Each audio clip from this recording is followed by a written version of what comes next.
नमस्कार मित्रांनो, स्वागत आहे तुमचं जॉब गुरु या आपल्या यूट्यूब चॅनलवर. मित्रांनो, जिल्हा परिषद पदभरती आरोग्य विभागांतर्गत अजून एक जाहिरात प्रसिद्ध झालेली आहे. या ठिकाणी पाहू शकता, जिल्हा परिषद छत्रपती संभाजीनगरची मित्रांनो सध्या ही जाहिरात आलेली आहे. मुख्य कार्यकारी अधिकारी यांच्यामार्फत देण्यात आलेली आहे.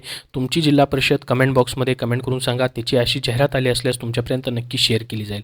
तर पाहू शकता, मुख्य कार्यकारी अधिकारी, त्याचबरोबर मित्रांनो जे जिल्हा शल्य चिकित्सक असतात जिल्हा रुग्णालयाचे, त्यानंतर जे जिल्हा परिषदमधील आरोग्य विभागाचे आरोग्य अधिकारी असतात, जिल्हा आरोग्य अधिकारी, त्यांच्यामार्फत ही जाहिरात देण्यात आलेली आहे. छत्रपती संभाजीनगरसाठी मित्रांनो सध्या जाहिरात आलेली आहे. तर कुठली पदं आहेत, कशी निवड प्रक्रिया होणार आहे, संपूर्ण माहिती आपण या व्हिडिओमध्ये पाहणार आहोत.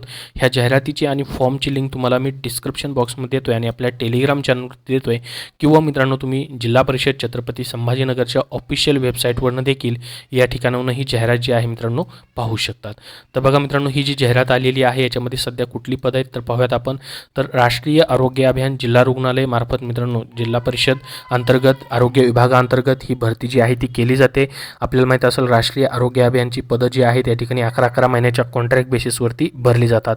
NHMमध्ये या ठिकाणी परमनंट भरती होत नाही, तर यांची वेगळी बिंदू नामवली असते मित्रांनो NHMची, आणि या ठिकाणी बाकी जी परमनंट पदं येत असतात ती परमनंट पदांची वेगळी बिंदू नामवली असते, म्हणजे याच्या वेगळ्या जागा भरल्या जातात.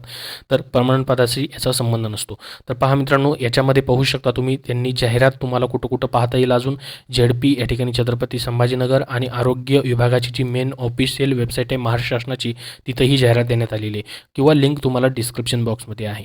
याच्यासाठी मित्रांनो तुम्हाला ॲप्लिकेशन 28/6/2024 पर्यंत या ठिकाणी मित्रांनो करायचे आहेत. याच्यामध्ये सर्व शैक्षणिक पात्रतेची छायांकित प्रती आणि त्यासोबत अर्ज फी DDच्या स्वरूपामध्ये तुम्हाला द्यायची आहे. तर येथे देखील सदर प्रक्रिया पूर्णपणे पारदर्शकपणे पार पाडण्यात येणार आहे अशी माहिती दिलेली आहे. याच्यामध्ये मित्रांनो कोणी फसवणूक करत असेल तर सदर माहिती तुम्हाला या ठिकाणी जिल्हा परिषद असतील किंवा इतर ठिकाणी मित्रांनो पोलीस स्टेशन असेल त्या ठिकाणी तुम्हाला द्यायची संपूर्ण माहिती याच्यामध्ये दिलेली ही तुम्ही पाहू शकतात. आता पाहूया त्याच्यामध्ये कुठली कुठली पदं भरली जात आहेत नेमकी. तर पहा मित्रांनो, याच्यामध्ये जर आपण बघितलं तर पहिलं पद आहे मेडिकल ऑफिसरचं, ज्याच्यामध्ये MBBS BMS साठी जागा आहेत. 18 वॅकेन्सी भरल्या जात आहेत. कॅटेगरी वाईज तुम्हाला इथं जागा पाहता येतील. या पदासाठी MBBS साठी 60,000, BMS साठी 25,000 प्लस 15,000 रुपये पर मंथ अजून वेगळे पैसे भेटतात. तर याच्यामध्ये मित्रांनो तुमचं जॉब लोकेशन ते मात्र या ठिकाणी आपला दवाखाना या ठिकाणी असणार आहे. याच्यासाठी MBBS मेडिकल ऑफिसरसाठी डायरेक्टली वॉक इन इंटरव्ह्यू असणार आहेत यांच्यासाठी.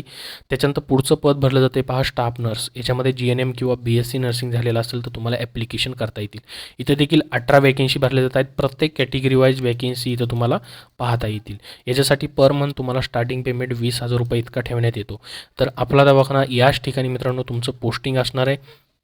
संबंधित उमेदवारांनी जिल्हा शल्य चिकित्सक, जिल्हा रुग्णालय, राष्ट्रीय आरोग्य अभियान विभागामधील आवक विभागाच्या कर्मचारीस आपले अर्ज सादर करायचे आहेत. म्हणजेच जे जिल्हा रुग्णालय आहे मित्रांनो, तेथील जिल्हा शल्य चिकित्सक जे असतात त्या ठिकाणी राष्ट्रीय आरोग्य अभियान जे कार्यालय आहे तिथं आवक विभागामध्ये तुमचे अर्ज तुम्हाला नेऊन द्यायचे आहेत. तुम्ही महाराष्ट्रामधून कुठूनही असाल तर इथे ॲप्लिकेशन करू शकतात. स्टाफ नर्ससाठी या ठिकाणी टोटल 18 वॅकेन्सी ठेवण्यात आलेले आहेत. त्याच्यानंतर MPW मल्टीपर्पज वर्कर, किंवा आपण त्याला आरोग्य सेवक पुरुष असं म्हणतो मित्रांनो, बहुउद्देशीय आरोग्य कर्मचारी, हेल्थ वर्कर, नवीन पात्रतेनुसार मित्रांनो या ठिकाणी तुमचं सिलेक्शन केलं जातं आहे. याच्यामध्ये 12वी सायन्स किंवा पॅरामेडिकल बेसिक ट्रेनिंग कोर्स असेल तरीही तुम्ही अप्लाय करू शकतात, किंवा सेंटर इन्स्पेक्टरचा कोर्स जरी असेल तरी तुम्हाला ॲप्लिकेशन करता येतात. आणि MPW म्हणजेच आरोग्यसेवक पुरुष किंवा बहुउद्देशीय आरोग्य कर्मचारी, यासाठी 19 जागा या ठिकाणी मित्रांनो भरल्या जात आहेत. इथंही तुम्हाला तुमच्या कॅटेगरी वाईज वॅकेन्सी मित्रांनो पाहता येतील. या पदासाठी स्टार्टिंग पेमेंट तुमचं या ठिकाणी 18,000 पर मंथ असणार आहे. तुमचं पोस्टिंग देखील आपला दवाखाना या ठिकाणीच असेल, आणि तुम्हाला जिल्हा रुग्णालय छत्रपती संभाजीनगर जे जिल्हा शल्य चिकित्सक असतात त्यांचं जे राष्ट्रीय आरोग्य अभियानचं ऑफिस आहे तिथं आवकमध्ये मित्रांनो या ठिकाणी तुम्हाला अर्ज जो आहे तो नेऊन सादर करायचा आहे. तर अशा पद्धतीने ही 3 कॅटेगरीची 3 संवर्गाची पदं मित्रांनो या ठिकाणी सध्या भरली जात आहेत. याच्यामध्ये अर्ज करण्यासंदर्भात तुम्हाला या ठिकाणी सूचना देखील त्यांनी दिलेल्या आहेत मित्रांनो, ज्यामध्ये महत्त्वाचं आहे याच्यासाठी एक्झाम होत नाही, तर तुमची निवड कशी केली जाते पहा. अर्ज भरताना अंतिम वर्षाचे तुम्हाला मिळालेल्या गुणांची टक्केवारी नमूद करायची आहे, कारण की तुमच्या शेवटच्या वर्षाच्या मार्क्सवरतीच या ठिकाणी निवड केली जाते. ग्रेड अथवा श्रेणी नमूद न करता मित्रांनो गुणांची टक्केवारी नमूद करणं तुम्हाला अनिवार्य असणार आहे, हे लक्षात राहू द्या. ग्रेड टाकायचं नाही. जर ग्रेड असतील तर तुम्हाला त्यांना कन्वर्ट करून मित्रांनो तसं फॉर्मसोबत जोडायचं आहे. यासाठी तुमची वयोमर्यादा मित्रांनो खुल्या प्रयोगासाठी 38 वर्ष आणि राखीव प्रयोगासाठी 43 वर्षापर्यंत या ठिकाणी असणार आहे.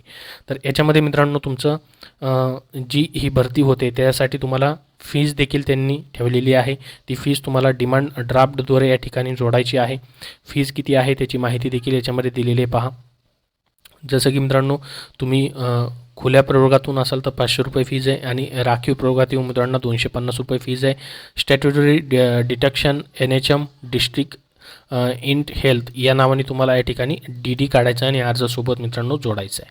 तर बघा आता निवड प्रक्रिया कशी होईल तुमची. जसं मी तुम्हाला सांगितलं की याची परीक्षा होत नाही, गुणांकन पद्धतीनुसार निवड प्रक्रिया केली जाते, ज्याच्यामध्ये मित्रांनो शेवटच्या वर्षाच्या मार्क्सचे तुमचे 50 गुण धरले जातात. जसे की उदाहरण पहा, तुम्हाला जर 60% मार्क्स पडले शेवटच्या वर्षाच्या तुम्हाला शेवटच्या वर्षाला त्याचं प्रोपोरेशन काढलं जातं. जसं की 60% मार्क्स आहेत तर 50% प्रमाणे पहा 60 गुणिले 50 भागिले 100 मग त्याचे 30 मार्क तुम्हाला या ठिकाणी भेटतील. 60% असतील तर मग इथं 60%पेक्षा तुम्हाला ज्यांना जास्तीत जास्त मार्क्स आहेत, ज्यांना 80 आहेत 90 आहेत तर त्यांचे जास्तीत जास्त सिलेक्शन या ठिकाणी होऊ शकतं. त्याच्यानंतर आवश्यक जी शैक्षणिक पात्रता त्यांनी मागितली त्यापेक्षा जर उच्च शिक्षण तुमचं झालेलं आहे तर त्याचे देखील तुम्हाला मित्रांनो 20 गुण दिले जातात. तर त्याचे 20 गुण कशा पद्धतीने काढले जातात पहा. जर तुम्हाला त्या वर्षामध्ये या ठिकाणी 60% मार्क्स आहेत तर 60 गुणिले 20 भागिले 100 त्याचे मग 12 मार्क्स तुम्हाला भेटतील. त्यानंतर संबंधित पदाशी निगडीत अनुभव जर तुम्हाला असेल, प्रत्येक 1 वर्षासाठी तुम्हाला 6 गुण दिले जातात. 1 वर्षाकरता 6 गुण, जास्तीत जास्त 30 गुण तुम्हाला या ठिकाणी दिले जातात त्याचे. तर हे 30 गुण असे मिळून 100 गुणांची तुमची या ठिकाणी कट ऑफ लावली जाते, मेरिट लिस्ट तयार केली जाते आणि त्यानुसार मित्रांनो पात्र अपात्र उमेदवारांची यादी लावून या ठिकाणी पुढील प्रक्रिया केली जाते. याच्यामध्ये सर्वसाधारण या ठिकाणी सर्व माहिती देखील त्यांनी दिलेली आहे पहा. बाकी तुम्ही डिटेलमध्ये या ठिकाणी सर्व माहिती अजून पाहू शकतात. काय काय डॉक्युमेंट जोडायचे त्याची माहिती. हा फॉर्म दिलेला आहे पहा. जिल्हा रुग्णालय जो आहे छत्रपती संभाजीनगर राष्ट्रीय आरोग्य अभियान यांचा किंवा जिल्हा परिषद छत्रपती संभाजीनगर यांच्यामार्फतचा, इथं तुम्हाला संपूर्ण फॉर्म भरून जो आहे तो तुम्हाला सादर करायचा आहे. याबद्दल अजून तुमचे काय प्रश्न असतील मित्रांनो तर कमेंट बॉक्समध्ये कमेंट करून विचारा. हा व्हिडिओ नक्की लाईक करा व तुमच्या मित्रापर्यंत शेअर करा आणि पुढील येणाऱ्या सर्व अपडेट्ससाठी आपल्या चॅनलला सबस्क्राईब करून ठेवा. धन्यवाद.